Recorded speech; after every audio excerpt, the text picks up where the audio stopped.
Good morning to all. आपला जो next topic आहे इलेक्ट्रॉनिक कंपोनंट्स अँड सिग्नल्स. या अगोदर आपण इलेक्ट्रिकलच्या क्वांटिटी आहे त्याच्यामध्ये व्होल्टेज असेल, करंट असेल किंवा मग जे मॅग्नेटिक आपण जे सर्किट बघितलं आहे त्याच्यामध्ये इलेक्ट्रिकल सर्किट आणि मॅग्नेटिक सर्किट याच्यामधला जो डिफरन्स असेल तो त्या ठिकाणी स्टडी केलेला आहे. ठीक आहे. त्याच्यामध्ये मग ट्रान्सफॉर्मर असेल किंवा मग आपली सिंगल फेज मोटर असेल, ठीक आहे, इंडक्शन मोटर असेल, त्या ठिकाणी आपण त्याचं स्टडी केलेलं आहे. जे इलेक्ट्रिकल क्वांटिटीज आहे ते ज्या कंपोनंटमधून यूज होतात. आपण आता समजा आपण जर सर्किट डिझाईन केलं तर त्यामध्ये जे कंपोनंट आहे, ठीक आहे, ते काय होते वेगवेगळ्या प्रकारचे कंपोनंट त्या ठिकाणी यूज होतात. म्हणजेच त्या कंपोनंटला आपण इलेक्ट्रॉनिक कंपोनंट त्या ठिकाणी म्हणतोय. जे कंपोनंट आहे इलेक्ट्रॉनिक कंपोनंट अँड त्याचा जो सिग्नल आहे त्या ठिकाणी आपल्याला स्टडी करायचा आहे. आता जे कंपोनंट असतात इलेक्ट्रॉनिक्समध्ये, आपण ज्यावेळेस आपण टी व्ही किंवा रेडिओ किंवा जे बाकीचे इलेक्ट्रॉनिक्स डिव्हायसेस ज्यावेळेस डिस्मेंटल करतो त्याच्यामध्ये जे सर्किट असतात किट असतात त्यावर ज्यावेळेस आपण बघतो तर त्यामध्ये वेगवेगळ्या प्रकारचे कंपोनंट आपल्याला बघायला भेटतात. त्याच्यामध्ये रेझिस्टर असेल, कॅपॅसिटर असेल, इंडक्टर असेल, हे जे कंपोनंट वेगवेगळे बघायला भेटतात हे कशा प्रकारचे बनलेले असतात किंवा मग त्याचा जो रेशिओ तो कशा प्रकारचा असतो, त्याचे जे फंक्शन आहेत ते काय असतात त्या ठिकाणी आपल्याला ह्या चॅप्टरमध्ये बघायचे इलेक्ट्रॉनिक कंपोनंट अँड सिग्नल. जे इलेक्ट्रॉनिक कंपोनंट आहे, all the electronic circuits we have use different electronic component. आपण प्रत्येक प्रकारच्या सर्किटमध्ये वेगवेगळ्या प्रकारचे कंपोनंट त्या ठिकाणी यूज करतोय. मग ते रेजिस्टर असेल, इंडक्टर असेल, कॅपॅसिटर असेल, ट्रान्सफॉर्मर असेल किंवा मग सेमीकंडक्टर डिव्हायसेस असेल, ठीक आहे, किंवा मग डायोड्स, ट्रान्झिस्टर या प्रकारचे सेमीकंडक्टर पण ते असू शकतात. आपल्याला ह्या चॅप्टरमध्ये काय बघायचं तर व्हॅरियस मटेरियल जे यूज होत आहे कशामध्ये, जे इलेक्ट्रॉनिक डिव्हाइस आहे ते बनवण्यासाठी किंवा मग ते कन्स्ट्रक्ट करण्यासाठी त्या ठिकाणी त्याच्या ज्या प्रॉपर्टी आहे व्हॅरियस डिव्हाइसच्या त्या ठिकाणी आपल्याला बघायच्या वेगवेगळ्या कंपाऊंडच्या. व्होल्टेज, करंट किंवा मग सिग्नल वेव्हफॉर्म असेल किंवा टाईम अँड फ्रिक्वेन्सी डोमेन त्या ठिकाणी असेल तर त्याचे जे कॅरेक्टरिस्टिक्स आहे त्या ठिकाणी जे सिग्नलच्या स्वरूपात आपल्याला भेटत आहेत CROवर त्या ठिकाणी त्याचं स्टडी आपल्याला ह्या चॅप्टरमध्ये करायचं आहे. आता जे इलेक्ट्रॉनिक जे आता जे कंपोनंट यूज होतात, ठीक आहे, ते कंपोनंट बनवण्यासाठी जे मटेरियल यूज होत आहे एक 4 प्रकारच्या मटेरियलचं यूज त्या ठिकाणी होतो आहे. एक म्हणजे कंडक्टर. कंडक्टर म्हणजेच काय, conductor means those materials which allow the current to flow through them easily. That means जे कंडक्टर जे अशा प्रकारचं मटेरियल आहे त्याच्यातून काय होतं आहे करंट्स इझिली फ्लो होऊ शकतो. ठीक आहे. आपण फॉर एक्झाम्पल बघितलं तर आपल्या जी घरची इलेक्ट्रिसिटी येते, ठीक आहे, किंवा मग आपल्या ठिकठिकाणी आपण जी इलेक्ट्रिसिटी वायर बघतोय 4 प्रकारच्या वायर त्या ठिकाणी असतात, ठीक आहे. एक त्या ठिकाणी एक अर्थिंगला असते आणि बाकीचे जे 3 वायरी आहेत त्याद्वारे इलेक्ट्रिसिटी आपल्या घरी येते. तर जी वायर ती यूज होते ती ॲज अ कंडक्टर म्हणून त्या ठिकाणी यूज होती आहे. कंडक्टर मीन्स ज्याच्यातून आपण इलेक्ट्रिसिटी इझिली फ्लो करू शकतो. ठीक आहे. एक वायर म्हणजे काय आहे, ते वायर म्हणजे काय आहे, कंडक्टर आहे जो काय करतोय त्या ठिकाणी ती इलेक्ट्रिसिटी कंडक्ट करतोय व्हेरी इझिली. आता जे कंडक्टरचे जे एक्झाम्पल आहे ते काय सांगता येतील आपल्याला, त्या ठिकाणी कॉपर असेल, ॲल्युमिनियम असेल किंवा मग जे बाकीचे मेटल आहे, ठीक आहे, पॉझिटिव्ह टेम्परेचर कोएफिशियंटचे जे मेटल आहे, पॉझिटिव्ह टेम्परेचर कोएफिशियंट ऑफ रेझिस्टिव्हिटीचे जे मेटल आहे ते त्या ठिकाणी काय ॲज अ कंडक्टर म्हणून आपण यूज करू शकतो. That means resistance increases with increases in temperature. Temperature coefficient म्हणजे काय, ज्यावेळेस रेझिस्टन्स आपण इन्क्रीज करू त्यावेळेस काय होतं त्या ठिकाणी टेम्परेचर पण इन्क्रीज होतो. आपण रेझिस्टन्स म्हणजे काय बघितलं आहे, रेझिस्टन्स म्हणजे काय, जो करंट फ्लो होत आहे त्याला ऑपोज करण्याची जी क्रिया आहे which oppose the flow of current त्याला आपण रेझिस्टन्स म्हणतो. ठीक आहे. आणि त्याला ऑपोज करण्यासाठी जे मटेरियल यूज करतोय आपण, जे कंपोनंट यूज करतो त्याला आपण रेझिस्टर म्हणतो.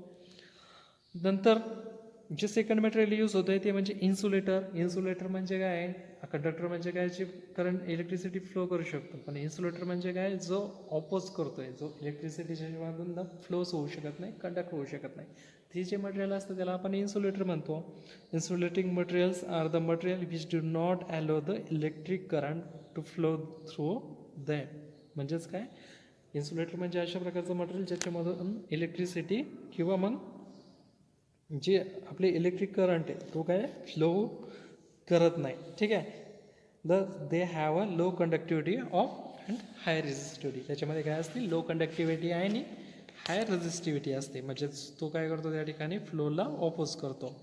जर एक्झाम्पल बघायचे ठरले तर काय सांगता येतील, पेपर आहे, प्लास्टिक आहे, सिरॅमिक आहे, मिका आहे, वूड आहे, ज्याच्यामधनं इलेक्ट्रिसिटी फ्लो त्या ठिकाणी होत नाही. ठीक आहे. आपल्याला माहिती आहे की आपण जर पेपर घेतला किंवा प्लास्टिक घेतलं, सिरॅमिक घेतलं, रबर घेतलं किंवा मग लाकूड घेतलं तर त्या ठिकाणी त्याच्यामधून इलेक्ट्रिसिटी फ्लो होते का, त्याच्याद्वारे कधी करंट बसला आहे आपल्याला असं झालं आहे का, नाही होत. कारण की का की जी हे टाईपचं जे मटेरियल आहे ते काय आहे, एक प्रकारचं इन्सुलेटर म्हणून काम करतं आहे त्या ठिकाणी. आणि त्याचमुळं या प्रकारचं मटेरियल पण काही कंपोनंटला यूज होते. कशासाठी, तर इन्सुलेट करण्यासाठी. जी आपली वायर असते इलेक्ट्रिसिटीची, जी कंडक्टर म्हणून यूज करतो आहे आपण, त्याला पण कोटिंग कशाची असते तर त्या ठिकाणी प्लास्टिकची कोटिंग असते किंवा मग त्या ठिकाणी वेगवेगळ्या टाईपची कोटिंग असते. का तर त्याच्यातून जी इलेक्ट्रिसिटी फ्लो होते ती कोणाला टच होऊ नये त्याच्यामुळं, किंवा मग ती इलेक्ट्रिसिटीमुळं कोणाला त्यामुळे शॉक वगैरे ते बसू नये त्याकरता त्या ठिकाणी इन्सुलेटर मटेरियल यूज केलेलं असतं. जे थर्ड टाईपचं मटेरियल आहे ते म्हणजे सेमीकंडक्टर. आता कंडक्टर म्हणजे ज्यातून इलेक्ट्रिसिटी कंडक्ट होते, इन्सुलेटर म्हणजे जो इलेक्ट्रिसिटीला ऑपोज करतो. आणि मग सेमीकंडक्टर म्हणजे काय, सेमीकंडक्टर म्हणजे दोन्हींच्या प्रॉपर्टी ज्याच्यामध्ये आहे की जेव्हा वातावरण बदलतं, इन्व्हायरमेंट बदलतं, त्यावेळेस त्याच्यामध्ये जर प्रॉपर्टीमध्ये चेंज होत असेल, तो ॲज अ कंडक्टर म्हणून पण यूज होत असेल काही प्रमाणात, तर त्याला आपण सेमीकंडक्टर म्हणतो. The resistance of a semiconductor material is in between that of the insulator and conductors. जो रेझिस्टन्स आहे तो कशामध्ये असतो, तर इन्सुलेटरमध्ये पण असतो आणि कंडक्टर्समध्ये पण असतो. म्हणजे सेमी टाईपचा जो इन्सुलेटर त्या ठिकाणी असतो, कंडक्टन्स त्या ठिकाणी असतो. The semiconductor materials have a negative temperature of coefficient. That means with increase the temperature the resistance decrease. ठीक आहे. ज्यावेळेस आपण टेम्परेचर इन्क्रीज करतो त्या ठिकाणी काय होतं, त्याची कंडक्टिव्हिटी पण वाढते आणि रेझिस्टिव्हिटी काय असते त्या ठिकाणी ती डिक्रीज होते सेमीकंडक्टर मटेरियल. जर सेमीकंडक्टरचे मटेरियलचे जर एक्झाम्पल बघायचे ठरले तर काय सांगता येईल, सिलिकॉन, जर्मेनियम जे मटेरियल आहे ते आपण ॲज अ सेमीकंडक्टर मटेरियल म्हणून यूज करतो त्या ठिकाणी. ठीक आहे. सेमीकंडक्टर मटेरियल ह्याचे कशासाठी यूज होत आहे, तर ते डायोड, ट्रान्झिस्टर, फोटो डिव्हाइस या बनवण्यासाठी त्या ठिकाणी यूज होत आहे. ठीक आहे. आणि फोर्थ जे मटेरियल आहे, आता हे झालं कंडक्टर, इन्सुलेटिंग मटेरियल, आणि त्यानंतरचं झालं सेमीकंडक्टर मटेरियल्स. त्याच्यानंतर फोर्थ जे मटेरियल ते म्हणजे मॅग्नेटिक मटेरियल्स. कंपोनंटमध्ये तुम्ही वेगवेगळ्या कंपोनंटमध्ये त्या ठिकाणी कंडक्टर बघितलेले, इन्सुलेटर पण बघितलं असेल, त्याला जी कोटिंग असते ती इन्सुलेटिंग मटेरियलची असते, किंवा मग सेमीकंडक्टर मटेरियल पण ते वेगवेगळ्या रेजिस्टर, कॅपॅसिटर, इंडक्टर, किंवा मग जे आपण आता डिव्हाइस बघितले सेमीकंडक्टर कशामध्ये यूज होतो, डायोड, ट्रान्झिस्टरमध्ये.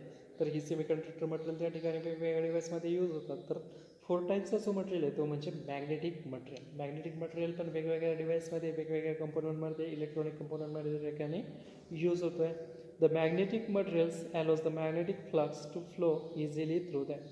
मॅग्नेटिक मटेरियल ते कशासाठी यूज केलं जातं, तर मॅग्नेटिक फ्लक्स त्या ठिकाणी जनरेट करण्यासाठी यूज केलं जातं. फॉर एक्झाम्पल आपण अगोदरच्या चॅप्टरमध्ये बघितलं आहे, काय बघितलं आहे, ट्रान्सफॉर्मर. त्याच्यामध्ये मॅग्नेटिक फील्ड जनरेट करण्यासाठी त्या ठिकाणी मॅग्नेटिक मटेरियल यूज केलं जातं, कोर यूज गेली होती, बरोबर आहे. They are said to be high permeability. Permeability जी असते ती कशी असते, याची हाय असते. The material having high permeability are called as ferromagnetic material. These are used in the manufacturing of inductors and transformers. Now, what is the need of electronics? Electronics चे material आहे त्याची need काय आहे? In this fast developing world, electronic has become a most important branch of engineering. Electronic devices are widely used in industries for better quality and automation. They are replacing large amount of workers which are used for processing and assembling the industries. Electronic device can be defined as a device in which conduction takes place in the movement of electrons through a vacuum gas of a semiconductor. इलेक्ट्रॉनिक्सची गरज काय आहे, आत्ताची जे बघितले तुम्ही, आताच्या ज्या industry लेवलवर ज्या वेगवेगळ्या मशिनरीज ऑपरेट होतात त्यामध्ये इलेक्ट्रॉनिक सिस्टम त्या ठिकाणी यूज केली जाते. दॅट मीन्स वेगवेगळे कंपोनंट यूज केले जाते इलेक्ट्रॉनिक्सचे, त्याच्याद्वारे ती मशिनरीज ऑपरेट केले जातात, इझिली प्रोडक्शन त्या ठिकाणी मिळवलं जातं. म्हणून आपल्याला इलेक्ट्रॉनिक्स हे कसं एक इम्पॉर्टंट पार्ट म्हणून आपण त्याकडे बघतो. ठीक आहे. त्याचे मग वेगवेगळे ॲप्लिकेशन आहे इलेक्ट्रॉनिक्सचे. ॲप्लिकेशन काय सांगता येईल, इंडस्ट्रीयल ॲप्लिकेशन आहे त्याचे, डिफेन्स ॲप्लिकेशन आहे. आत्ताचे जे डिफेन्स म्हणतो आहे आपण, जे आपली संरक्षण दल जे म्हणतो, तर त्याच्यामध्ये इलेक्ट्रॉनिक्स हा एक पार्ट असतो, ज्याच्यामध्ये काय असतात वेगवेगळे त्या ठिकाणी वेगवेगळ्या मशिनरीज, त्या वेगवेगळे किंवा मग वेगवेगळ्या मशिनरीज म्हणता येईल, किंवा मग जे सायंटिफिक काय जे त्या ठिकाणी शोध केले जातात, ज्याच्याद्वारे काय झालं आहे डिफेन्स त्या ठिकाणी सुधारणा केल्या जातात. किंवा मग मेडिकल सायन्स असेल, इन्स्ट्रुमेंटेशन असेल, कम्युनिकेशन्स किंवा एंटरटेनमेंट असेल, त्या ठिकाणी त्याच्यामध्ये इलेक्ट्रॉनिक्सचा यूज केला जातो. आता टाईप्स ऑफ इलेक्ट्रॉनिक कंपोनंट. इलेक्ट्रॉनिक्सचे जे कंपोनंट आहे ते कोणते आहे, काही ॲक्टिव्ह कंपोनंट आहे, काही पॅसिव्ह कंपोनंट आहे. What is mean by active component? And active device is the one which introduce gain, ज्याच्यामध्ये काय होतात पॉवर जो असतो तो काय होतो जेन होतो. ठीक आहे, पॉवर गेन त्या ठिकाणी होतो. They can be broadly classified as electronic tubes and semiconductor devices. And passive component म्हणजेच काय, the passive component is the one which does not introduce any gain, ज्याच्यामध्ये कोणत्याच प्रकारचा गेन होत नाही. They can not amplify the process of electrical signal. Passive कंपोनंटचे जर example बघायचे ठरले तर रजिस्टर, कॅपॅसिटर, इंडक्टर हे काय झाले एक प्रकारचे पॅसिव्ह कंपोनंट त्या ठिकाणी झाले. आणि जर ॲक्टिव्ह कंपोनंटचे एक्झाम्पल सांगायचे ठरले तर काय सांगता येईल, डायोड असेल, ट्रान्झिस्टर असेल, एपीटी असेल, ते काय झाले ॲक्टिव्ह कंपोनंट. ठीक आहे. आता इलेक्ट्रॉनिक कंपोनंटमध्ये आपला जो फर्स्ट कंपोनंट जो राहणार आहे तो म्हणजे काय राहणार आहे, रजिस्टर. ठीक आहे, रजिस्टर. रजिस्टर मीन्स आपण बघितलं आहे रेजिस्टन्स म्हणजे काय, to oppose the flow of current. मग रजिस्टर म्हणजे काय, resistor is a electronic component which provides the specified amount of opposition means resistance to the flow of current. Resistor means it is an electronic component which provides the specified amount of resistance to flow of current. A resistor can be fixed value resistor or variable resistors. Resistor जो असतो तो काय असतो, एकतर fix व्हॅल्यूचा असतो किंवा variable resistors. त्याचं जे सिम्बॉल आहे, त्याचं जे युनिट आहे त्या ठिकाणी आपण फर्स्ट चॅप्टरमध्ये स्टडी केला होता. त्याचं जे सिम्बॉल आहे रेजिस्टरचं युनिट काय ओहम म्हणता येईल आपल्याला. त्याचं सिम्बॉल जे बघितलं होतं आपण फर्स्ट चॅप्टरमध्ये. ठीक आहे. आणि त्याचे सर्किटमध्ये कशा प्रकारे ड्रॉ करतो ते पण सर्किट बघितलं होतं आपण. रेजिस्टन्स म्हणजे काय आणि रजिस्टर म्हणजे काय, रजिस्टर म्हणजे काय याची मटेरियल आणि त्याची जी कॅपेबिलिटी असते अपोज करण्याची त्याला आपण रेजिस्टन्स म्हणतो. ठीक आहे. ओम्स लॉद्वारे आपण रेजिस्टन्स त्या ठिकाणी मेजर करू शकतो. ठीक आहे. V is equal to IR त्या ठिकाणी. जे रेजिस्टर्स जे असतात ते वेगवेगळ्या टाईपचे असतात, एकतर लिनियर रजिस्टर किंवा नॉन लिनियर रजिस्टर. लिनियर रजिस्टरमध्ये आपल्याला त्या ठिकाणी फिक्स रजिस्टर बघायला भेटतो, व्हेरिएबल रजिस्टर बघायला भेटतो. फिक्स रजिस्टरमध्ये पण आपल्याला carbon composition, wire wound, metal film या टाईपचे रजिस्टर त्या ठिकाणी फिक्स रजिस्टरमध्ये बघायला भेटतात. आणि व्हेरिएबल रजिस्टरमध्ये आपल्याला पोटेन्शिओमीटर, ट्रिमर्स या प्रकारचे व्हेरिएबल रजिस्टर त्या ठिकाणी बघायला भेटतात. आणि नॉन लिनियर रजिस्टर जर बघितले तर त्याच्यामध्ये आपल्याला थर्मिस्टर, LDR, त्यानंतर व्हॅरिस्टर या प्रकारचे रजिस्टर त्या ठिकाणी बघायला भेटतात. आता हे झालं रजिस्टरबद्दल. आपला जो नेक्स्ट पॉईंट आहे तो म्हणजे maximum voltage rating. Maximum voltage rating. What is mean bye maximum voltage rating? आता रजिस्टरचे स्पेसिफिकेशन काय सांगता येईल आपल्याला, अगोदर मॅक्झिमम व्होल्टेज रेटिंगच्या अगोदर आपण स्पेसिफिकेशन समजून घेऊ. For selecting a resistor for a specific application the information about the following characteristic is necessary. आपल्याला वेगवेगळे त्या ठिकाणी कॅरेक्टरिस्टिक माहिती गरजेचं आहे. आता मॅक्झिमम व्होल्टेज रेटिंग काय आहे, एक प्रकारचं त्या ठिकाणी स्पेसिफिकेशन आहे. किंवा कॅरेक्टरिस्टिक आहे त्याच्याद्वारे काय करू शकतो आपण त्या ठिकाणी रजिस्टर सिलेक्ट करू शकतो वेगवेगळ्या ॲप्लिकेशनला. ठीक आहे. तर मॅक्झिमम व्होल्टेज रेटिंग म्हणजे काय? For the given voltage of register maximum voltage will determine the maximum current to the resistor. That means for the given wattage of resistor, maximum voltage will determine the maximum current through resistor. Maximum voltage rating depends on physical shape and resistance value of the resistor. Maximum voltage rating म्हणजे काय? For the given wattage of the resistor. रेजिस्टरचं व्हॅटेज मिळवण्यासाठी त्या ठिकाणी काय केलं जातं? Maximum voltage will determine. त्या ठिकाणी मॅक्झिमम व्होल्टेज त्या ठिकाणी डिटरमाइन केलं जातं. The maximum current through resistor. Maximum current त्या ठिकाणी रजिस्टरद्वारे त्या ठिकाणी पास होतो. ठीक आहे. After that power rating. Power dissipation is the amount of the power that is converted to heat light on other form of energy. Power rating means power dissipation is amount of power that is converted to heat, light or other form of energy. Power dissipation is amount of power. हे काय झाले? एक amount of power that is converted to heat. जी काय करते? हीटला त्या ठिकाणी convert करते. Light हीटला, लाईटला किंवा जो एनर्जीचा अदर फॉर्म असेल त्या ठिकाणी त्याला कन्वर्ट करते. For resistors,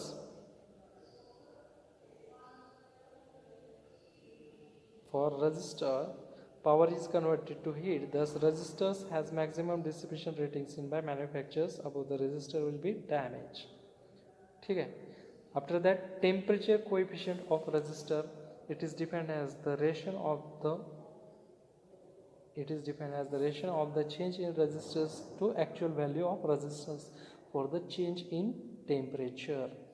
Temperature coefficient of resistor means it is defined as the ratio of change in resistance to the actual defined voltage value of resistance for the change in temperature. It is defined as the ratio of change in resistance. कशाचा ratio आहे? तर change in resistance to the actual defined value of resistance. ठीक आहे. जे रेजिस्टन्सच्या व्हॅल्यूमध्ये जे change होतं आहे. फॉर एक्झाम्पल रेजिस्टन्सची व्हॅल्यू काय असते? अगोदर फिक्स असते 2 ओहम 4 ओहम. तर त्याच्यामध्ये जे टेम्परेचरचा जो इफेक्ट होतो, फॉर एक्झाम्पल टेम्परेचर इन्क्रीज झालं तर रेजिस्टन्स जर डिक्रीज होत असेल तर टेम्परेचर कोएफिशियंट ऑफ रेजिस्टन्स त्या ठिकाणी म्हणता येईल resistance for the change in temperature. मग टेम्परेचर कोएफिशियंट म्हणजे काय? It is defined ratio of change in resistance to the actual defined value of resistance. ठीक आहे. जे टेम्परेचर इफेक्ट करत आहे टेम्परेचर रेजिस्टन्सच्या व्हॅल्यूवर.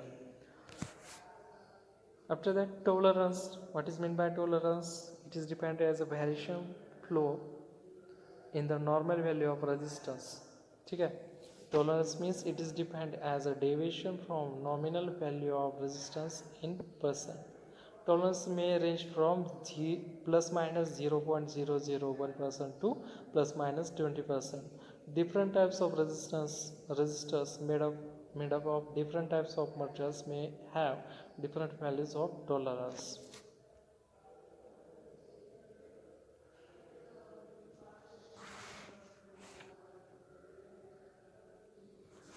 After that, types of resistors.